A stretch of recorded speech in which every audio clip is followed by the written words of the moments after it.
शरण शरणा त्राहि त्राहि मां त्राहि त्राहि मां शरण शरणा त्राहि त्राहि त्राहि मां त्राहि त्राहि मां शरण शरणा त्राहि त्राहि मां पाहि पाहि मां पाहि पाहि मां शरण शरणा पाहि पाहि मां पाहि पाहि मां शरण शरणा पाहि पाहि मां शरण शरणा पाहि पाहि मां शरण शरणा पाहि पाहि मां शरण शरणा पाहि पाहि मां शरण शरणा पाहि पाहि मां त्राहि त्राहि मां त्राहि त्राहि मां शरण शरणा त्राहि त्राहि मां पाहि मां पाहि पाहि मां शरण शरणा त्राहि त्राहि मां त्राहि त्राहि मां त्राहि त्राहि मां शरण शरणा त्राहि त्राहि मां पाहि पाहि मां पाहि पाहि मां शरण शरणा पाहि पाहि मां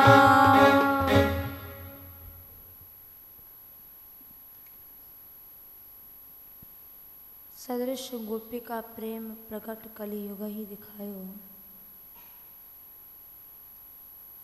निरअंकुश अति निडर रसिक जस रसना गायो दुष्टन दोष विचार मृत्यु को उद्यम कियो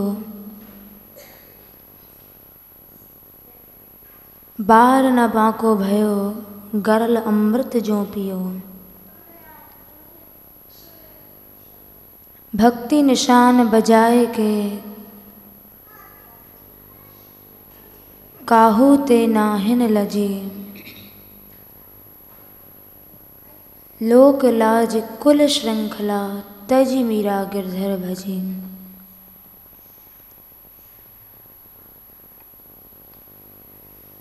मीरा जी का चरित्र चल रहा है जिन्होंने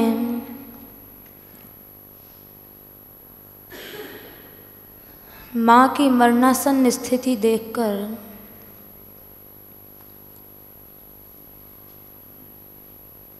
जब माँ ने कहा बेटी मेरी एक इच्छा पूरी कर दे विवाह कर ले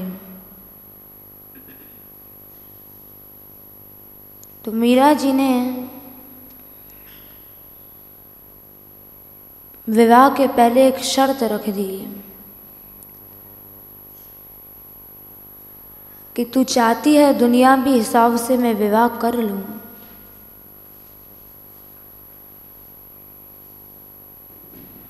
तेरी ये दयनीय स्थिति देखकर मैं विवाह कर लूंगी लेकिन मेरा पति तो केवल गिरधारी रहेगा। कुसुमबाई जी ने भी स्वीकार कर लिया कि ठीक है राजाओं के तो कई कई रानियां होती हैं तुम पति कृष्ण को ही मानना लेकिन विवाह कर लो। तो मीरा जी ने विवाह किया।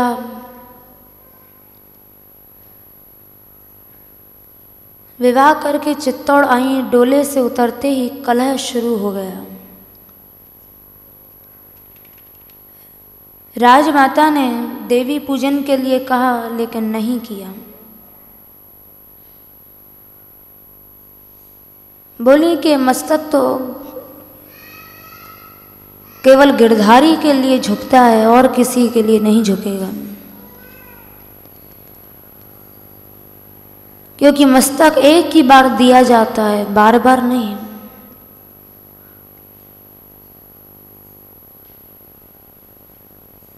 राजमाता ने राणा सांगा से शिकायत की कि अविलंब मीरा को दंड दिया जाए।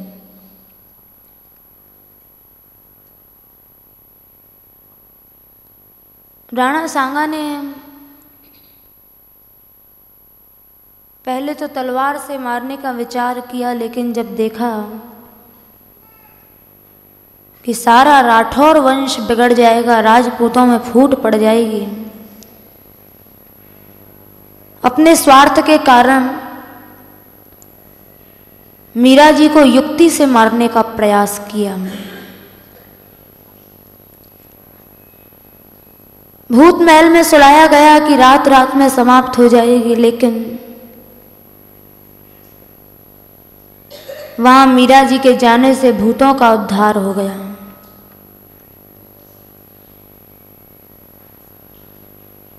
राणा सांगा ने अपने विश्वास पात्र मंत्री विजा को बुलाया, जो वर्गी जात का महाजन था, और उसकी सलाह से मीरा जी को विष दिया गया। विष से भी जब कुछ नहीं हुआ, विष भी उनके लिए गरल अमृत जो पियो। मीरा जी के लिए विष अमृत बन गया।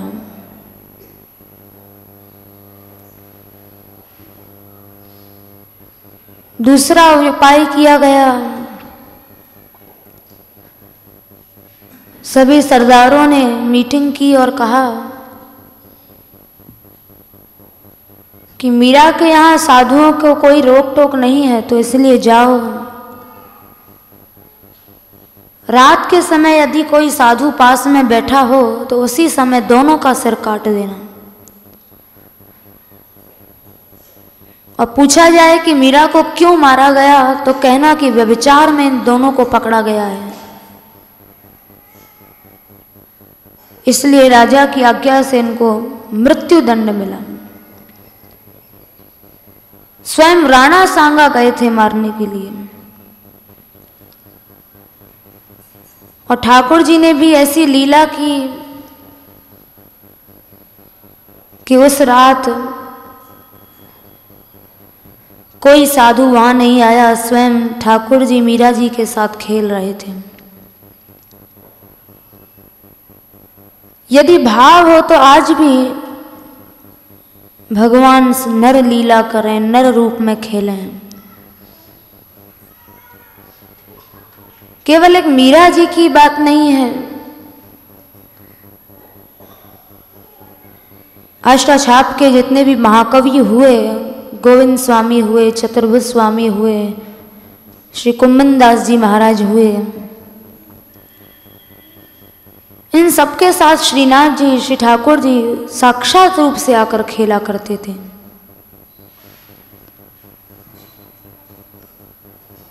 तो मीरा जी के साथ जब ठाकुर जी खेल रहे थे तो जानबूझकर ठाकुर जी बड़ी जोर से हंसे। इसलिए हंसे ताकि पता लग जाए।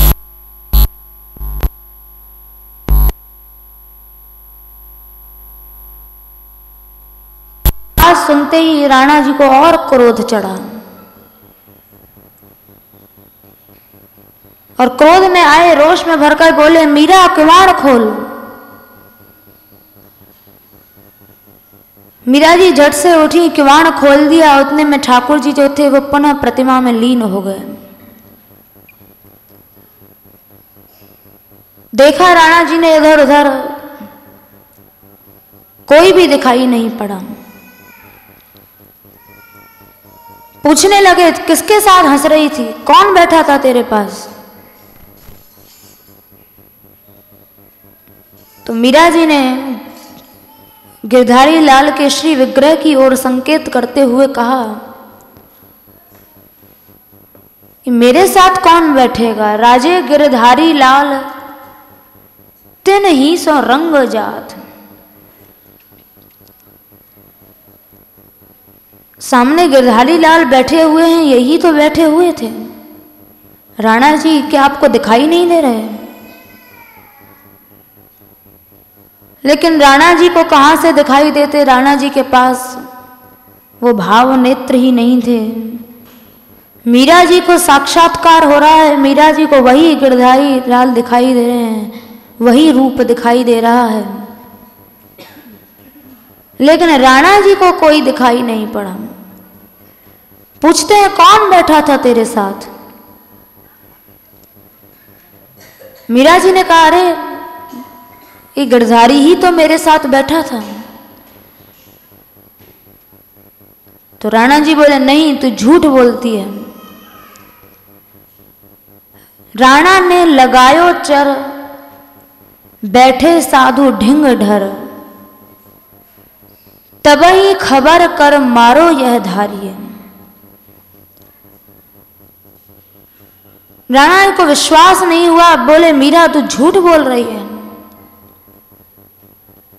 मैंने अपने गुप्तचरों को लगा रखा था और गुप्तचरों ने सुना तेरे पास कोई बैठकर हंस रहा था। गुप्तचरों की तो बात छोड़, मैंने स्वयं सुना। सच बता किसके साथ बैठी हुई थी? कौन था जो तेरे संग हंस रहा था? बोलत हंसत ख्याल कान परी प्यारी है, आए के सुनाई अति चपलाई, लिए तलवार दे किवाड़ खोल न्यारी है, जाके संग रंग भीज करती प्रसंग नाना। राणा जी कहते हैं किसके साथ रंग कर रही थी, किसके साथ हंसी मजाक कर रही थी? कहां गया वो साधु? कहां वह नर गयो बेगी दे बताइए। जल्दी से बता कौन आदमी तेरे पास बैठा हुआ था? मीरा जी ने पुनः संकेत किया कि आप विश्वास करो मत करो, मेरे साथ तो ये गिरधारी लाल ही बैठे हुए थे। आगे ही विराजे। राणा जी आपके सामने ही तो बैठे हैं, जरा आंख खोलकर देखो। यही गिरधारी लाल मेरे साथ पासा खेल रहे थे और हंस रहे थे। आगे ही विराजे कछु तोसों कहे लाजे। राणा जी ढंग से देखो, तुम्हारे सामने ही गिरधारी लाल विराजमान है। आगे ही विराजे कछु तोसों कहे लाजे, अब देख ही सुख साजे, आंख खोल दरसाइए। आंख खोल कर देखो, ये गिरधारी लाल ही मेरे साथ खेल रहे थे, यही हंस रहे थे, और इन्हीं की आपने हंसी सुनी और अब आपको इनका दर्शन नहीं हो रहा है। मीरा जी को विग्रह में साक्षात्कार हो रहा और राणा जी को कुछ भी दिखाई नहीं दे रहा था। राणा जी की तो बुद्धि जड़ थी, सोचने लगे कोई मूर्ति भी हंसती होगी, ये पत्थर की मूर्ति, और मीरा कहती है यही मेरे साथ हंस रही थी। क्योंकि उन्हें ठाकुर जी का दर्शन नहीं हुआ था।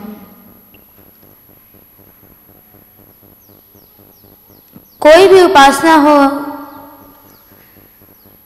भगवत उपासना है, धाम उपासना है, जब तक भाव का अभाव है तब तक निश्चित है। ध्रुवदास जी ने जैसे लिखा धामोपासना में, प्रगट जगत में जगमगे वृंदा विपिन अनूप, नैन अछत दिसे नहीं यह महिमा को रूप। कि ये वही वृंदावन धाम है, यही वही बरसाना धाम है जिसका प्रकाश सूर्य चंद्र को भी मात देने वाला है। लेकिन प्रगट अछत दिसे नहीं, जब तक भाव नहीं है तब तक ये धाम इसका वास्तविक स्वरूप नहीं दिखाई दे सकता।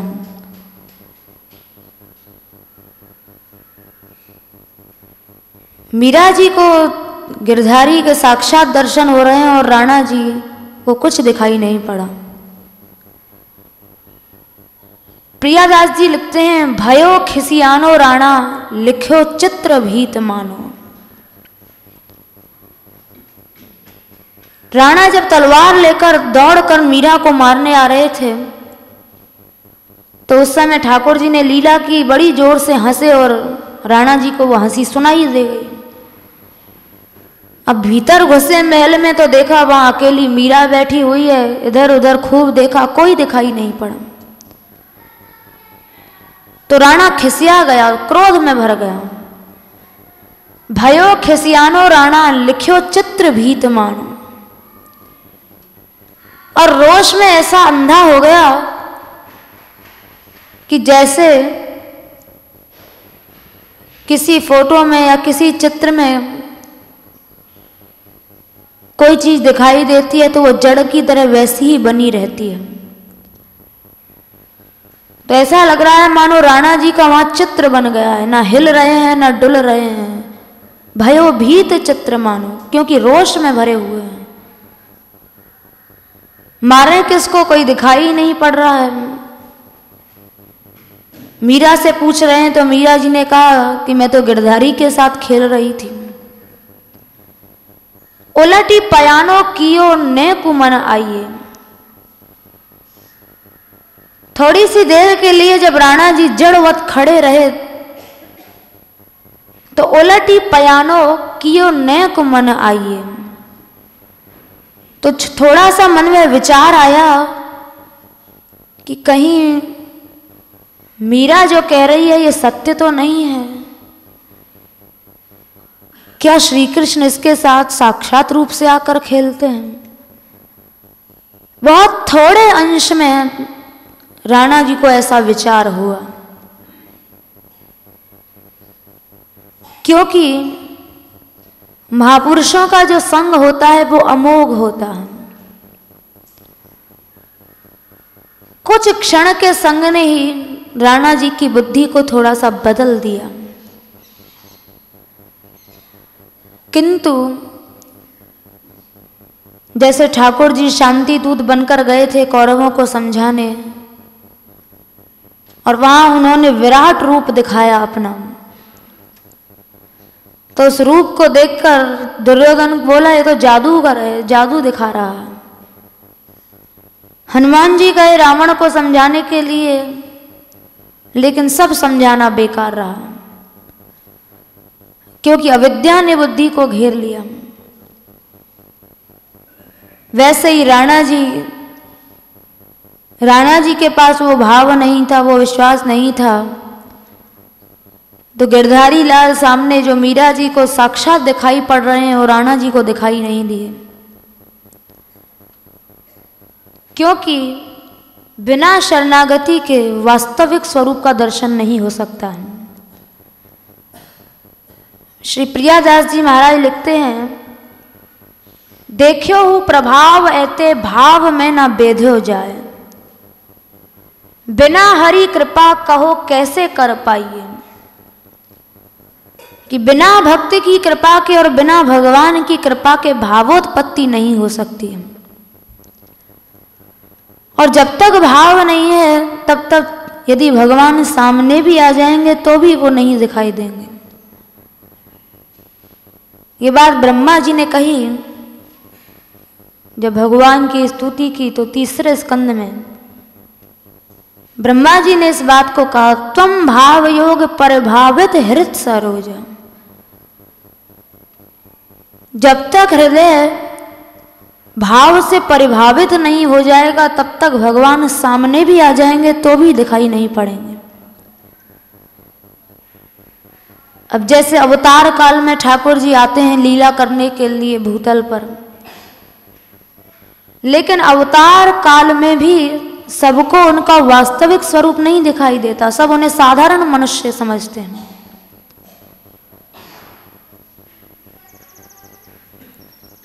क्योंकि जिस समय अवतार काल में प्रभु कंस की रंगभूमि में गए तो वहां रंगशाला में जब ठाकुर जी पहुंचे तो वहां सबको अपने अपने भाव के अनुसार प्रभु ने दर्शन दिए।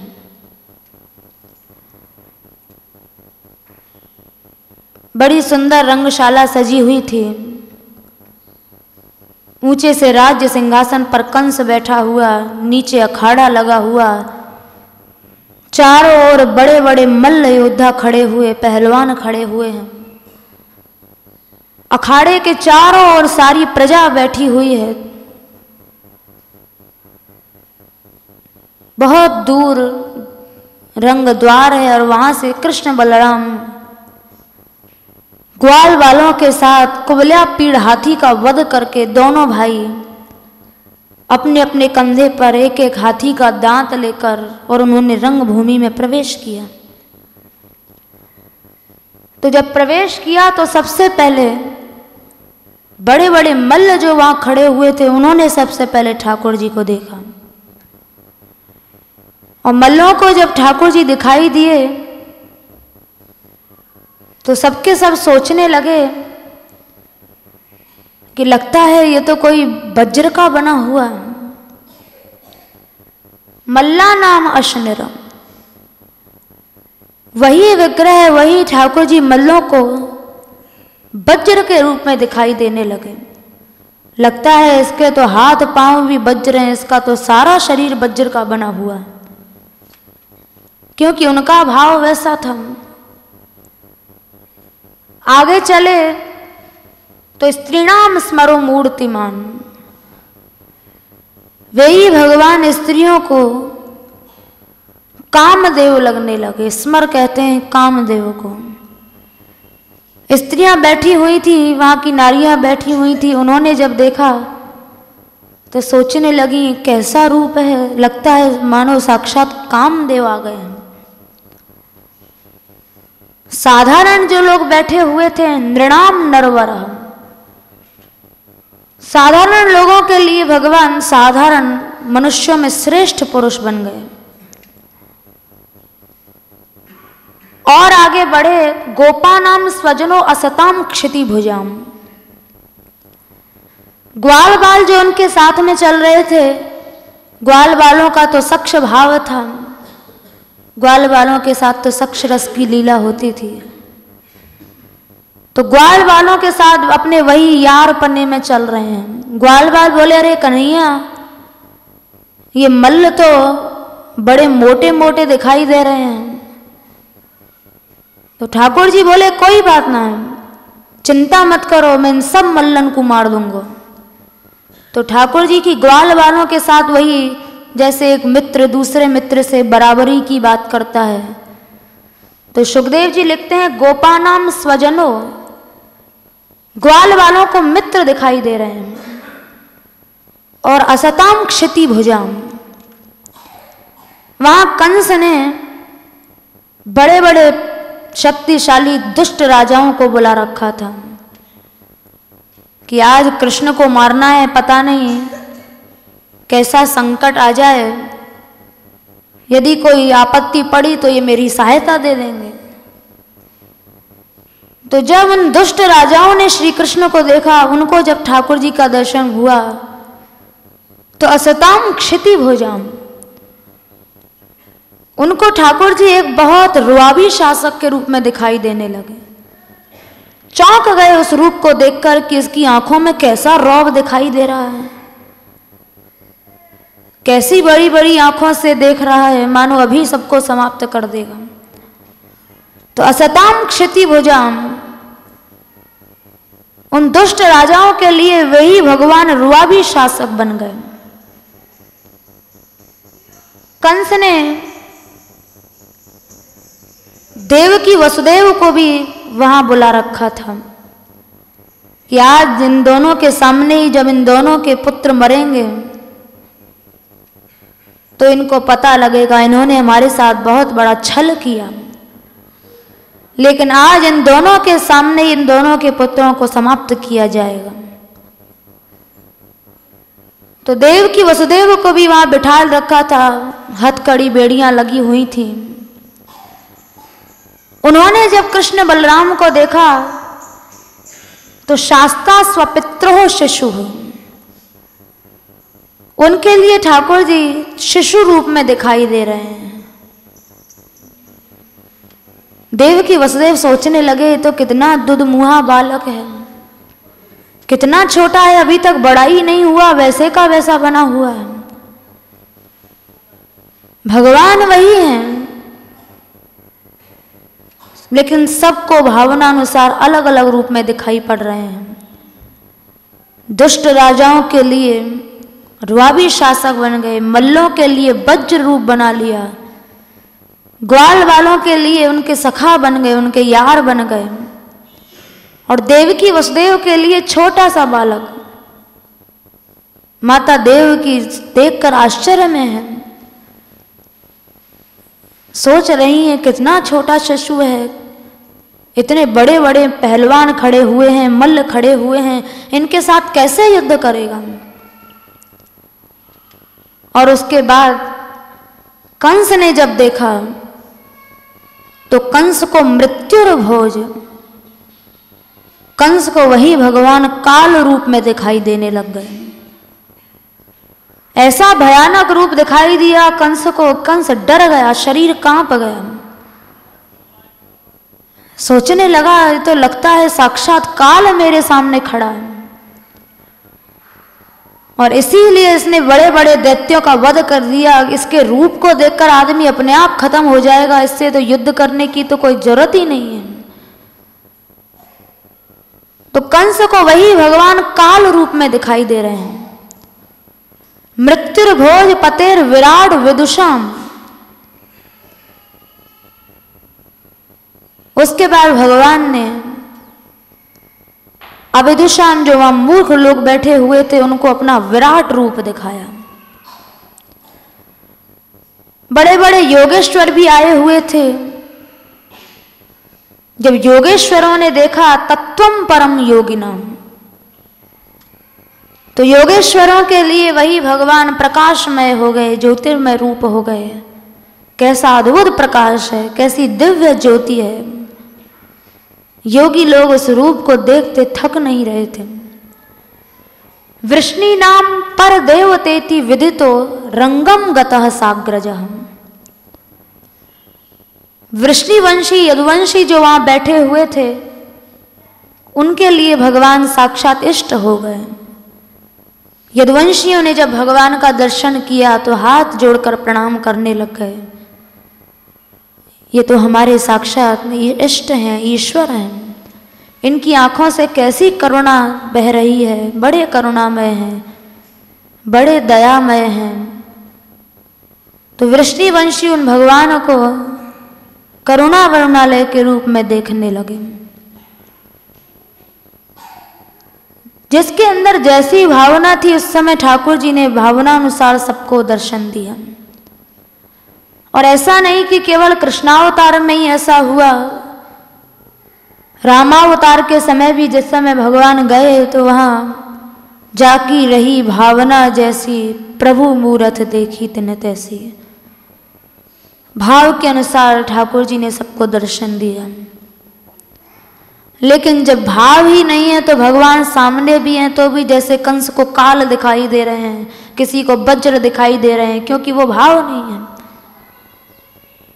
वैसे ही राणा जी के अंदर भाव नहीं था तो राणा जी को गिरधारी लाल का दर्शन नहीं हुआ।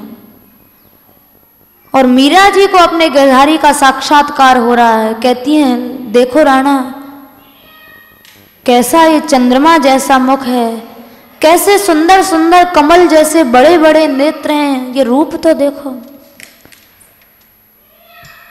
हर विग्रह के दो रूप होते हैं, सर्वानुग्रह कारक रूप और भक्तानुग्रह कारक रूप।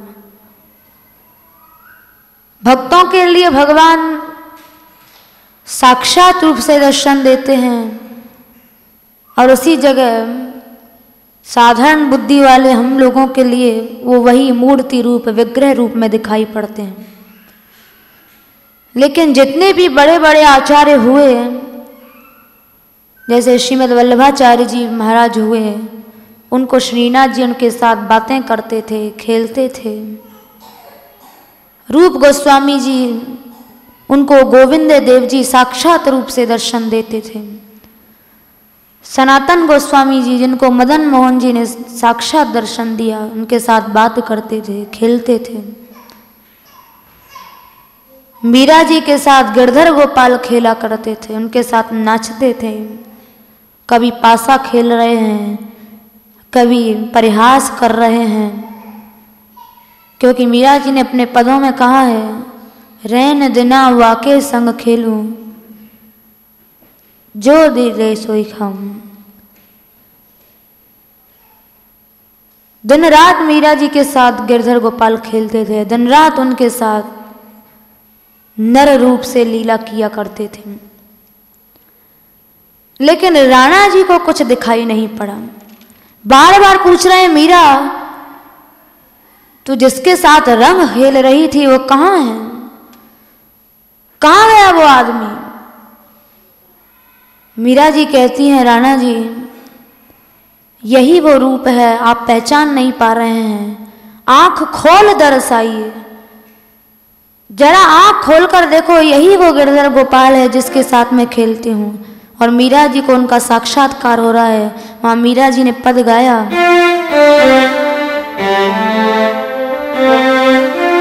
बसो मेरे नैनन मैं नंदलाल,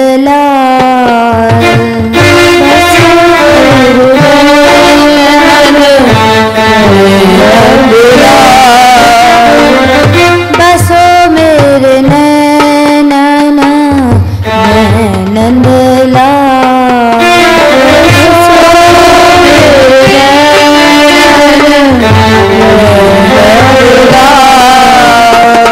मीरा जी को गिरधारी का साक्षात्कार हो रहा है और उसी को उन्होंने अपने पद में गाया कि राणा जी आंख खोल दरसाइए, आंख खोल कर इस रूप को देखो। मोहनी मूरत सोहनी सूरत, मोहनी मूरत सोहनी सूरत, नैना बने विशाल,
मीरा जी ने राणा जी को जो दिखाई दे रहा था वो गाकर बताया, कैसा स्वरूप है और आपको दिखाई नहीं दे रहा है। आगे ही बिराजे कछु तोसों कही लाजे, अजू देख सुख साजे आंखें खोल दरसाइए। बार बार मीरा कह रही हैं आंख खोल कर देखो राणा जी, सामने ही प्रभु विराजमान है, आपके सामने ही बैठे हुए हैं। लेकिन राणा जी को कुछ दिखाई नहीं दिया। उसके बाद जब राणा जी ने मीरा को मारने के लिए तलवार उठाई तो कुछ लोग ऐसा कहते हैं कि वहां ठाकुर जी ने राणा सांगा को अपना भयानक रूप दिखाया और ऐसा रूप दिखाया कि राणा के हाथ से अपने आप तलवार छूट गई। भयभीत हो गया, सारा शरीर कांप गया। ऐसा भयानक रूप दिखाया कि आया था मीरा को मारने के लिए, तलवार छोड़कर वहां से गिरता पड़ता हुआ, ठोकर खाता हुआ, भयभीत होकर राणा भाग गए। जब राणा जी भाग गए, वहां से चले गए, तब मीरा जी फिर से गिरधारी को लाड़ लड़ाने लगी।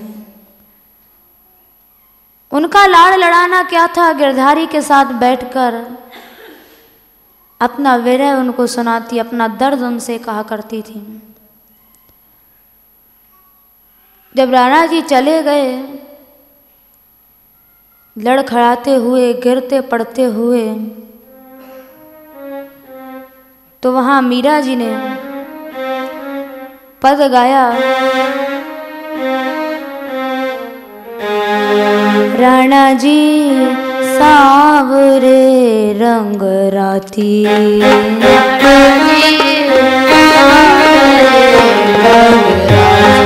राणा जी मैं तो सावरे रंग राती, राणा जी मैं तो सावरे रंग राती, राणा जी मैं तो सावरे रंग राती, राणा जी मैं तो सावरे रंग राती। पद गाया और कहती हैं, बहुत लंबा पद है, जिनके पिया परदेश बसत हैं, लिख लिख भेजें पाती, लेकिन मेरे प्रीतम जो हैं वो तो मेरे पास नित्य रहते हैं। मेरे पिया मेरे हियरे बसत हैं, यह सुख कयो न जाती। फिर आगे कहती हैं, झूठा सुहाग। मीराबाई ने एक ऐसी बात कह दी कि संसार की जितनी भी स्त्रियां हैं, ये सब स्त्रियां विधवा हैं, इनका जो सुहाग है वो झूठा है। क्योंकि पति उसी को कह सकते हैं जो लक्ष्मी जी ने कहा 5वें स्कंद में, पति किसे कहते हैं, सवई पति स्याद अकुतो भयः स्वयं, पाति इति पति, जो स्वयं सुरक्षित है और अपनी स्त्री की भी रक्षा कर सकता है, उसे पति कहा जाता है। लेकिन संसार का कोई भी पति ऐसा नहीं है जो कि काल का ग्रास ना हो, सब मरण धर्मा पुरुष हैं। इसलिए झूठो सुहाग, मीरा जी ने कहा कि संसार की जितनी स्त्रियां हैं, इनका सुहाग तो झूठा है, इनके पति तो एक दिन मर जाएंगे, मरण धर्मा पुरुष हैं। सवई पति ही स्याद अकुतो भयः स्वयं, जो अकुतो भय है, जिसको संसार में किसी का भय नहीं है, काल तक का भी जिसको भय नहीं है, वही सच्चा पति है। और ऐसे पति श्री कृष्ण को छोड़कर ऐसा दूसरा पति कोई हो ही नहीं सकता है, क्योंकि वो ही एकमात्र विनाशी पति है। जो मीरा जी ने कहा वही लक्ष्मी जी ने कहा और वही फिर रुक्मिणी जी ने भी कहा। रुक्मिणी जी ने तो यहाँ तक कह दिया कि जिनके सांसारिक पति हैं, जो स्त्रियां संसार के पुरुषों को पति बनाती हैं, उन्हें वर्ण करती हैं, संसार में तो 5 प्रकार के पति मिलते हैं, जिनमें सबसे पहला उन्होंने नाम लिया खर का। कहती है कि एक तो वो पति होते हैं जो गधे होते हैं, केवल स्त्री की उपयोगिता भोग में ही समझते हैं, भोग का साधन स्त्री को समझते हैं, एक तो वो पति हैं। दूसरा कहते हैं गौ, माने गौ कहते हैं साण को। एक पति होते हैं साण जो केवल खूब खाओ और खूब भोग भोगो, ये दो ही काम जानते हैं। तीसरे पति उन्होंने बताए विडाल होते हैं जो बड़े हिंसक होते हैं, कहो तो अपनी स्त्री को ही मार कर खा जाएं, और देखा भी जाता है दहेज के पीछे स्त्रियों को मार देते हैं। उन पतियों को कहा कि वो विडाल हैं। चौथे पति कहा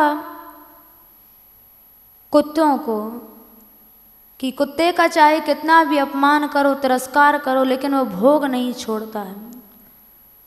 और पांचवें पति होते हैं भृत्य, कृतदास जिन्हें कहते हैं, जो सदा अपनी स्त्री के गुलाम रहते हैं, स्त्री की ही सेवा को अपने जीवन का धर्म मानते हैं। तो संसार में जो पति हैं वो तो यही 5 प्रकार के पति हैं। सच्चे पति तो एकमात्र भगवान है। इसीलिए मीरा जी ने कहा ऐसे वर को कहा वरू जो जन में मर जाए, वर तो वरू में सांवरो मारो चुड़लो अमर हो जाए। अविनाशी पति जब मिल गया तो इन मरण धर्मा पुरुषों को मैं कैसे स्वीकार कर लूं। तो मीरा जी ने वहां पद गाया, झूठा सुहाग जगतकारी सजनी, कि संसार की जो स्त्रियां अपने आप को सुहागिन समझती हैं वो सुहागिन नहीं है, सब स्त्रियां विधवा हैं। क्योंकि उनका जो सुहाग है वो झूठा है, एक ना एक दिन पति मर जाएगा और विधवा हो जाएंगी। ऐसा तो है नहीं किसी का पति मरे नहीं। झूठो सुहाग जगतकारी सजनी, यही बात भगवान ने भी कही। रास पंचाध्यायी में 10वें स्कंद 32वें अध्याय में भगवान ने भी यही बात कही, मिथो भजन्ति ये सक्ष स्वार्थै कांतोद्यमा हृते न तत्र सौहृदम धर्मः स्वार्थार्थम तद्धि नान्यथा। संसार में ना कहीं प्रेम है, ना सौहार्द है, ना कहीं धर्म है। संसार में एकमात्र स्वार्थ है। फिर स्वार्थी पतियों को पति कैसे समझा जा सकता है? जो स्त्री की उपयोगिता ही केवल भोग में समझते हैं, तो वो पति नहीं है। वो तो वही पति हैं जो रुक्मिणी जी ने कहा। तो मीरा जी कहती हैं झूठा सुहाग जगतकारी सजनी होय होय मिट जासी। जगत का सुहाग झूठा क्यों है? क्योंकि पति भी अलग जन्म लेता है, पत्नी भी अलग जन्म लेती है, पति भी अलग मरता है, पत्नी भी अलग मरती है। लेकिन मेरा जो पति है वो तो हमारा जन्म मरण रा साथी है। वो तो जन्म से मेरे साथ था और मृत्यु तक साथ रहेगा। इसका और मेरा साथ कभी नहीं छूटेगा। सांसारिक स्त्रियों को उन्होंने विधवा कहा। झूठा सुहाग जगतकारी सजनी होय होय मिट जासी। मैं तो एक अविनाशी वरूंगी जाय काल ना खासी। मैंने तो अविनाशी पति को पति मान लिया है जहां काल का प्रवेश भी नहीं है। और तो प्याला पी पी माती, मैं बिन पिए ही माती। पहले राजाओं के यहाँ रनिवास में बड़े मादक पदार्थ पिए जाते थे। तो मीरा जी कहती हैं कि मैंने क्या पिया है? ये प्याला है प्रेम हरि का, छकी रहूं दिन राती। मैंने तो कृष्ण प्रेम को पिया, मीरा के प्रभु गिरधर नागर, खोल मिली हरी छाती। तो ये मीरा जी ने अपने पद में कहा, जो राणा सांगा मरने के लिए आए थे, कि आज मैं मीरा को जीवित नहीं छोड़ूंगा। इसको भूत महल में ठहराया गया तो वहां भी कुछ नहीं हुआ, विष दिया गया तो विष से भी कुछ नहीं हुआ। विष के बाद तो और मीरा जी का साहस बढ़ गया।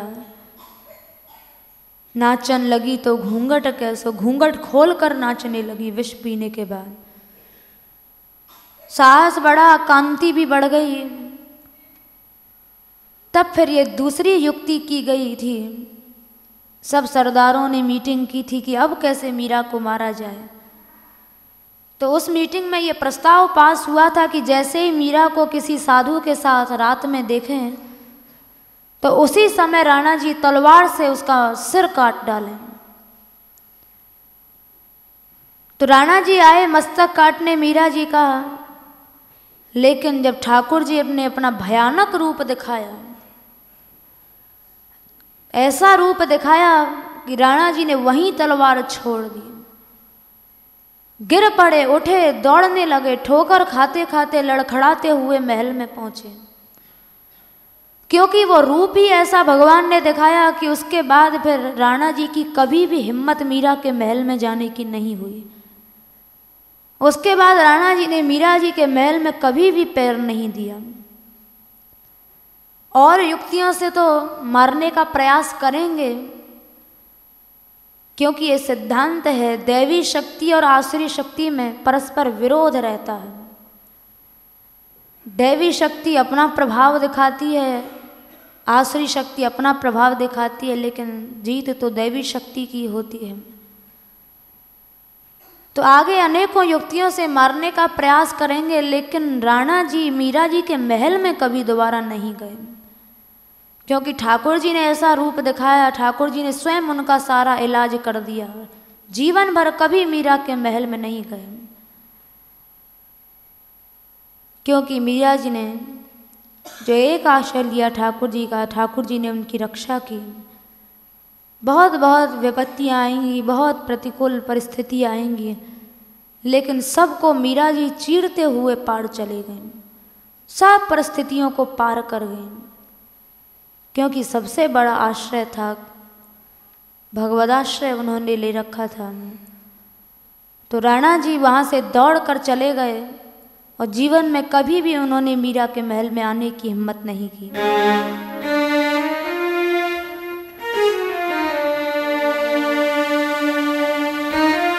आंध्र की लाकड़ी है मेरो राधा